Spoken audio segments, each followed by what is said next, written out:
Hi guys, how are you doing?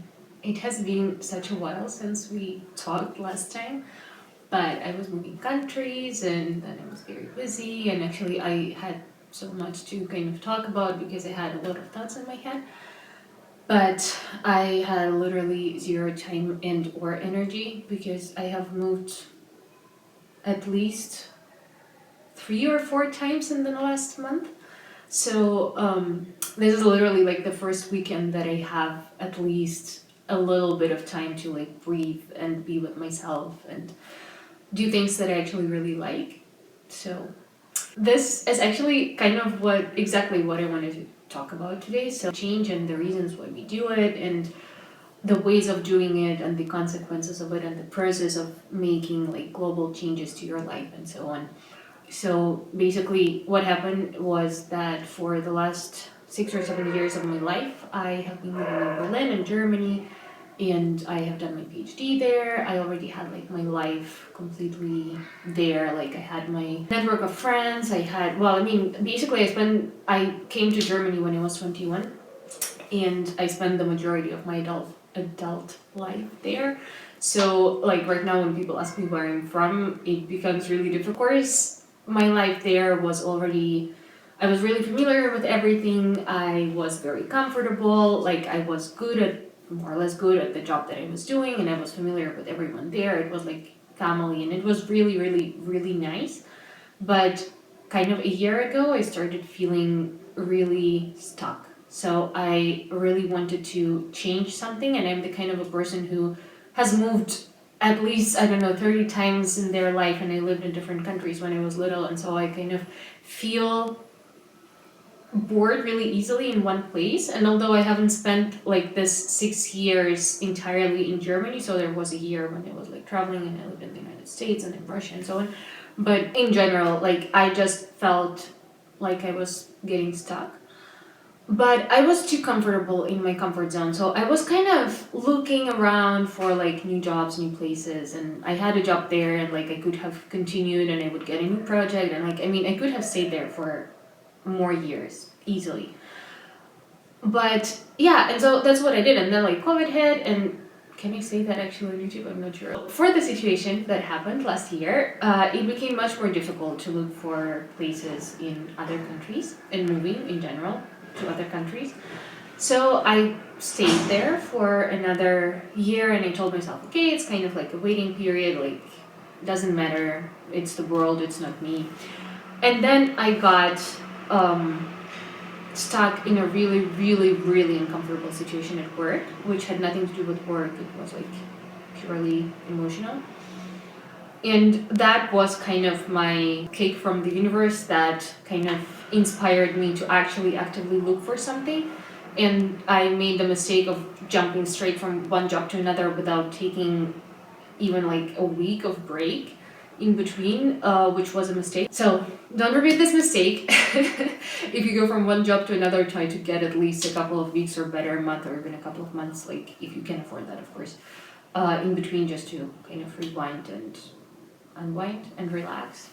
So yeah, that's the lesson number 1 for today.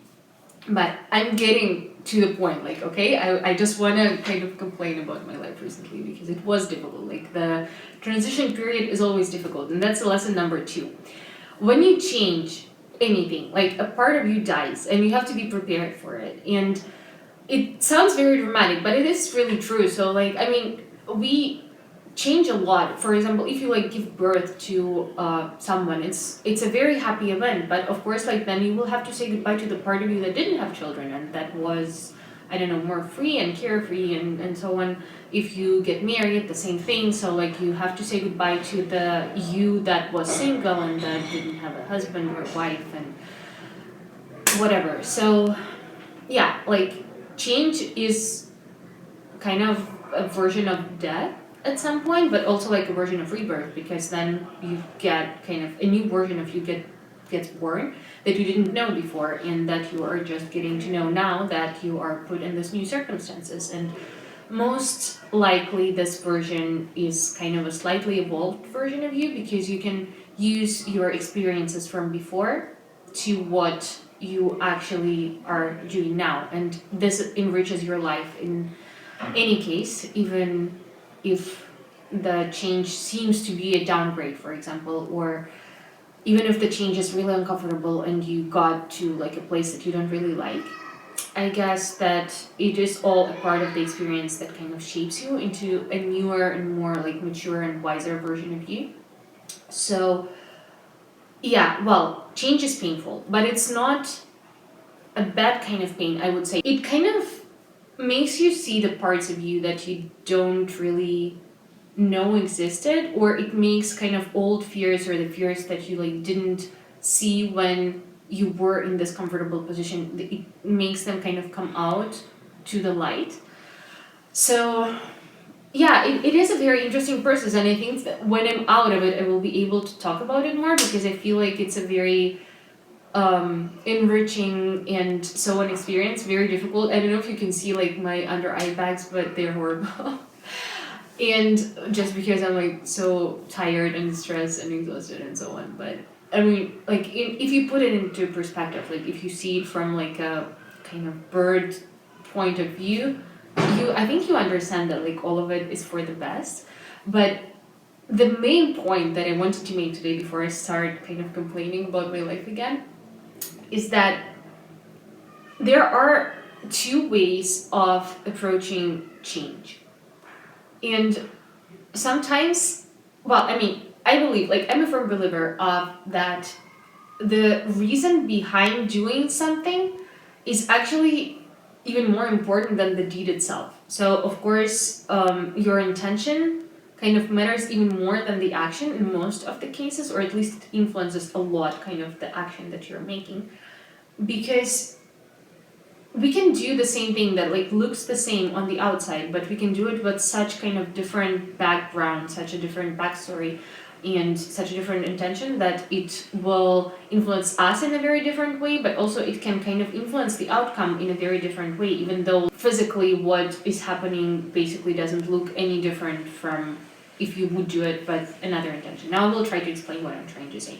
So we can kind of crave change for two reasons. So one of them is kind of the more enlightened, so to say, one, and it is to consciously seek new experience, consciously seek growth and development, and doing it in like a very harmonious, wholesome way of just embracing everything and kind of like being grateful to the past and transitioning to the future, which of course in real life probably happens, but not so often.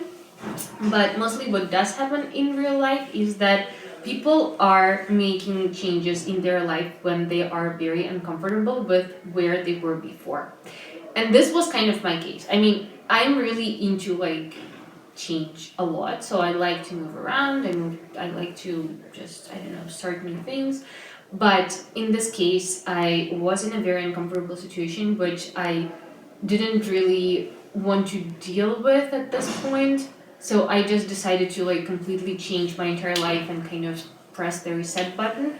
And of course, I'm not stupid. Like, I mean, I know that when you have problems, you don't like escaping physically will not resolve anything. Like, it will resolve the physical, like, if there was, for example, like in my case, there was a person that was the problem, and physically, the only way for me to like not be around them was to kind of not be there anymore, which it was not an ex, by the way, it was a boyfriend. So I was like hysterically, let's say, looking for sorry for the noise, by the way, like I live in the city center and that's what it is.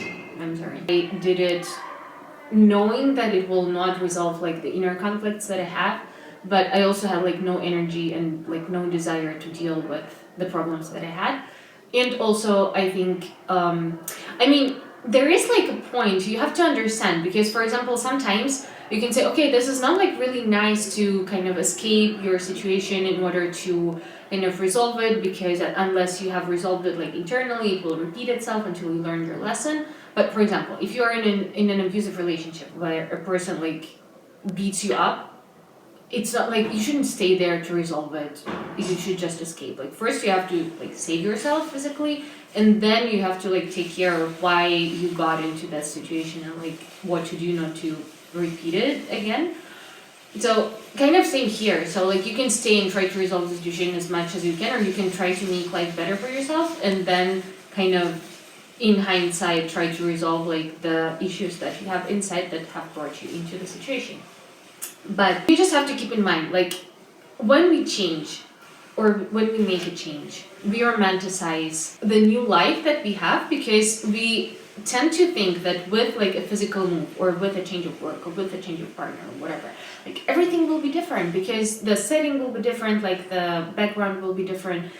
And in the end, we kind of imagine a really romanticized version of reality of where we are transitioning, and like a really non-romanticized, like evilized version of reality that we are leaving behind.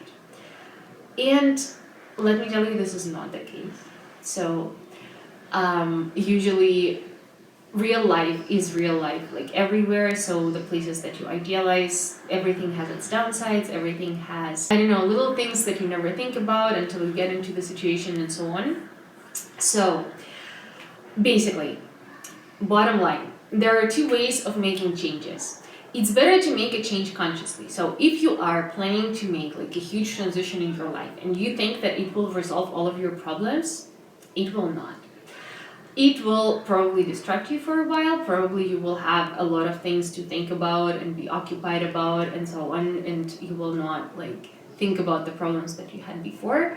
But eventually they will come back, because unless you change your mindset about something, or unless you change kind of the way that you were, that brought you into the situation that you were in before, life will continue bringing you into these situations to kind of teach you the lesson that you need to learn. This is my opinion. I might be wrong, but this is also like proven by my experience and experience of people that I know. So the way of making a change is kind of, if you are in a situation that is slightly uncomfortable, instead of running from it, it can be something big, it can be something small. If it is really something big, like an abusive relationship where like your life is in danger, or especially if your kid's life is in danger, like please don't stay there to resolve things, like please go. But in case that it is something like less dangerous, less uncomfortable and so on, like of course evaluate the things that you can learn from it and how much you can change, because if you feel like an internal struggle with something, that means that there is something in you that resists the situation, and it will continue resisting the same situation, like but with different background, like with a different scenery out of the window. But it will not resolve your problem. Like changing a person, changing the city, changing a country, a job, or whatever, like it will not resolve the problem that brought you into an uncomfortable situation in the first place. That's basically my idea of what I wanted to talk about in this video. I hope that I will be able to do more of this. I hope that you found this interesting. Please let me know your opinion on like change, if you have made any changes in your life recently, or like what was the biggest change that you made in your life, and it was, if it was positive or negative, and did you disappoint yourself with it, or did you actually exceed the wildest dreams of yours and so on. So I will be very grateful to hear your experiences. In my case, I mean, right now it's kind of my thoughts about reasons for change, but in the end I think change is always for the better, even if it is difficult in the beginning, even if it seems uncomfortable, even if like you miss your life from before. Usually in the end, like in hindsight, you look back and you know that it was necessary to take you to where you needed to be. So yeah, I'm actually really positive about everything, but extremely tired and exhausted, and yeah. I love you guys a lot. Be kind to people and yourselves first. I will see you in the next one. Bye bye.